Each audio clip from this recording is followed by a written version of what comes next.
Hello everyone, welcome to another video on the channel and welcome to week 24. It's another GT Sport Daily Race C strategy guide. We're heading once again to Dragon Trail Seaside. This time though we are in the Group 2 machinery. So the detailed settings for this one, we've got 13 laps to get around, fuel consumption at times 2, tyre wear at times 7, and we have the soft and the medium tyres available. Now last time we did this race I think was back in January.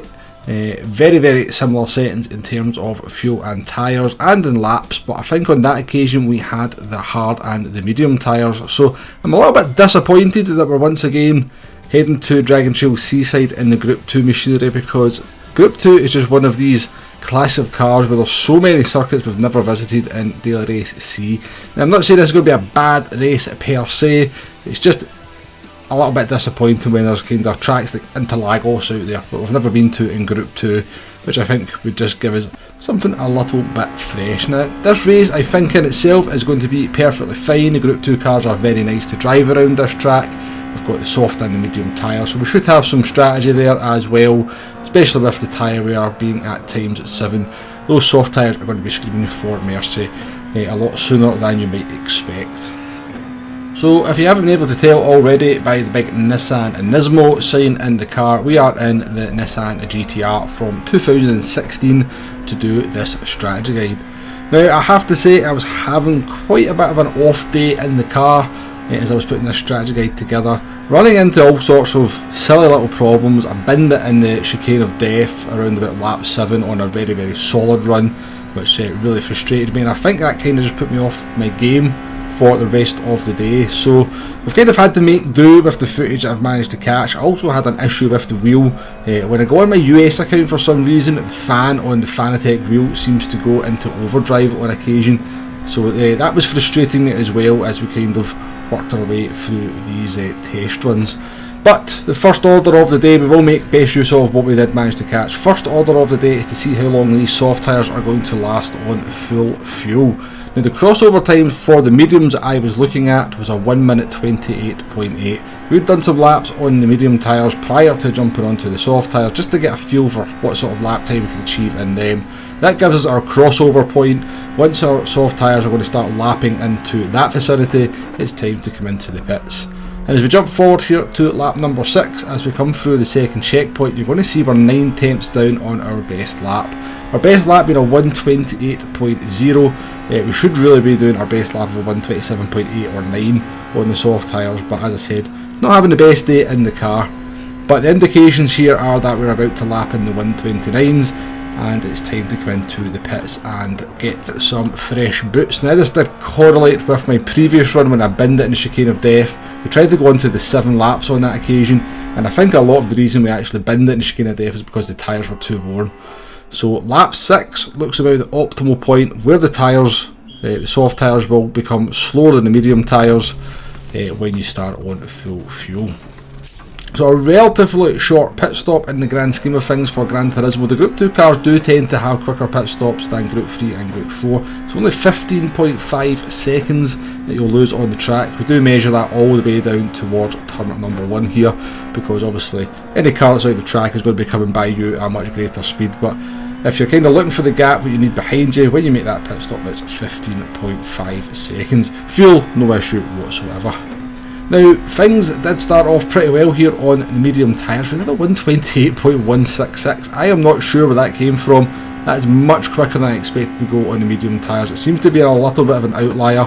I was expecting to do maybe a 128.6 or 7. Lap 9, much more what I was expecting to do a 128.6. However, we then did a little bit of a semi-bin coming out of turn number 1. Very easy to do, just catch a wheel on the gravel on the outside, and these cars with all the power they've got will say no very quickly. And this is just kind of the point I'm getting at. We're having a lot of issues as we try to do these runs. The AI being a pain here on lap number 12. Lap number 11 just appears to be a bit of a poor lap in my part, 128.9. And onto the final lap we come now here. I think we set a 129.2, but the medium tyres, I don't think looking at my lap times, quite represents what they're capable of. I think they'll do the 7 laps no bother at all. I think we should really be looking at doing constant sort of mid 128s to high 128s on the medium tyres on the second stint. You really shouldn't be any issues with too much tyre wear looking at only doing 7 laps on them. We just had a little bit of an off day or an off run on this occasion, but I think it's enough to kind of put the point forward that we're trying to put over. The medium tyres should be no issue. Kind of lap 9 there, that 129.6 is pretty much what I'd be expecting to do throughout that run if I was on a little bit of form.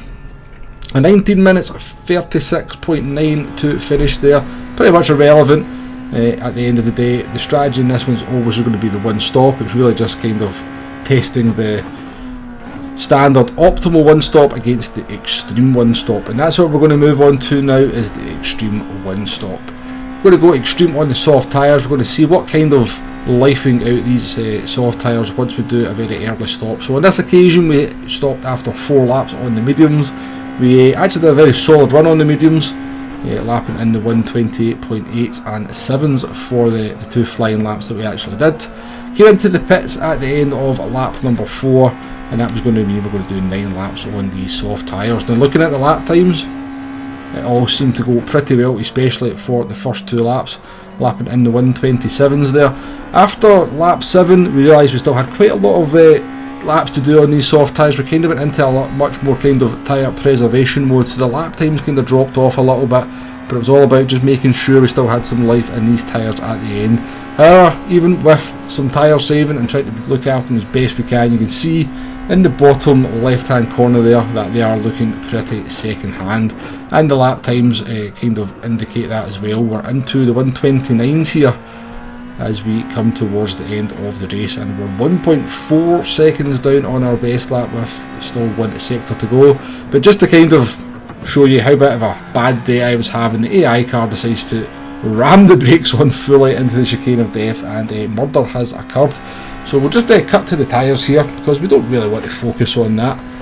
Nothing to see here, as they say, but we can give you an idea of how bad these soft tyres are looking at the end of 9 laps. Definitely over that kind of 35% threshold where I feel the soft tyres really do start to give up lap time.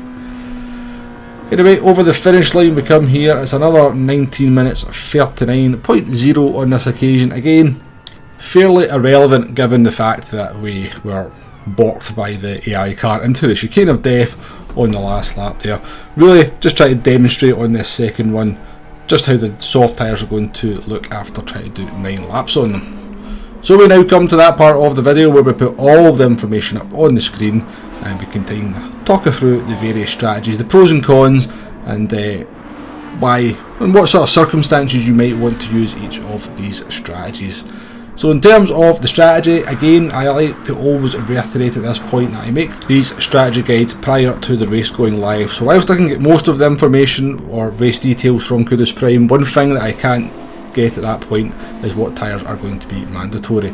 Now I'm 99.9% sure that this race will be both the soft and the medium being mandatory, but on the very odd occasion PD throw a spanner into the works. If that happens to be the case in this one, it's just the medium tyres that are mandatory, then even though the pit loss is a little bit shorter than normal at 15.5 seconds, I think it will still be just the no stop and trying to hold on with those medium tyres. But as I said, I am 99.9% sure it will be both the soft and the mediums. So with that being the case, in terms of the strategies, in terms of the optimal strategy, going 6 laps on the soft tyres, then 7 laps on the mediums, or 6 laps on the mediums, then 7 laps on the soft tyres are going to be the optimal way. Now these are the strategies that will give you the quickest finishing time in terms of doing the 13 laps, but they do rely on you being able to lap without any interference or very much interference in order to use those tyres to their full potential. What we're tending to find a lot in these races at the moment is that the best way to sort of start this race, if you're anything below maybe the top 3, is to start on the harder compound of tyres, in this case the mediums, because drivers around you who are in the sort of maybe those positions 5 to 10 start on the soft tyres. They get involved in too much fighting, they can't use the potential of them, and they can't build up a big enough gap over the medium tyre runners.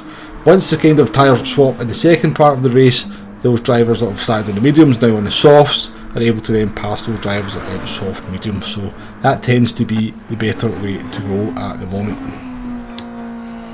So let's finish the video as always with a little bit of a lap guide. We're in the Nissan GT-R from 2016, brake balance at -2. We're about to cross the start finish line here for a lap of a Dragon Trail Seaside. Heading down towards turn number 1, you're looking for the start of the white curb on the right hand side. Down into second gear, make sure you clip this curb on the inside. Quick upshift into third to stop the car rotating too much when you're on the power. Use that curb on the inside and you're heading down towards turn number 4. Full throttle through here, but do be careful to get the line right, as that lamppost shadow there is a good marker to brake for the right hand there. Down into second gear, get on the throttle as early as you can, and we're coming towards the very fast SEs. Just a lift off the throttle into the first part here, or the left hand part, and then you should be full throttle all the way through this section here, taking the line of least resistance to lose the least speed on the car as we head down to another big braking zone. So you're looking for about the 150 metre board, but you can brake quite a bit after that, maybe about 130 metres. It's a bit of a strange corner here. If you can clip that curb on the inside, get on the throttle, you will feel the back end of the car start to come out, but it's usually quite controllable, and heading towards the chicane of death. Just a quick lift off the throttle in fifth gear here, a little bit of a confidence lift more than anything else. You can take it full throttle, but you do not want to be risking that in the race as far as I'm concerned. And the curb on the left hand side here at the 100 metre board as a start. Very tough corner this one, the last corner, but very vital towards getting a good lap. Using that curb on the inside, take the shortest line, clip the curb on the left hand side there, and that is a lap of Dragon Trail Seaside in the Nissan GT-R. So yeah, a pretty nice race in prospect. I am disappointed that we're heading here again in the Group 2 cars. As I said, there's so many tracks that we've not been to in the Group 2 cars that I think would be a better fit and probably bring less complaints. But all in all, the settings for this one are actually going to lead to a pretty nice race with some strategy. We're going to have people doing the optimal strategy, you're going to have people going for the undercut strategy with just a few laps on the medium tyres. So it should be a nice mix of cars coming to the end of the race in different positions, different tyre lives, different strengths, and we should have some good fun. All left to say then is thank you very much for watching. If you've made it to this point, please do hit that like button, please do hit that subscribe button if you haven't already. Please do join me for a live stream a little bit later in the week. We should have some fun with this one. If you can, that'd be nice to see you. Do say hello in the chat. I always do my very best to kind of interact with anyone that comes into the stream. So hopefully you can join me for that. And thank you very much for watching. Goodbye now.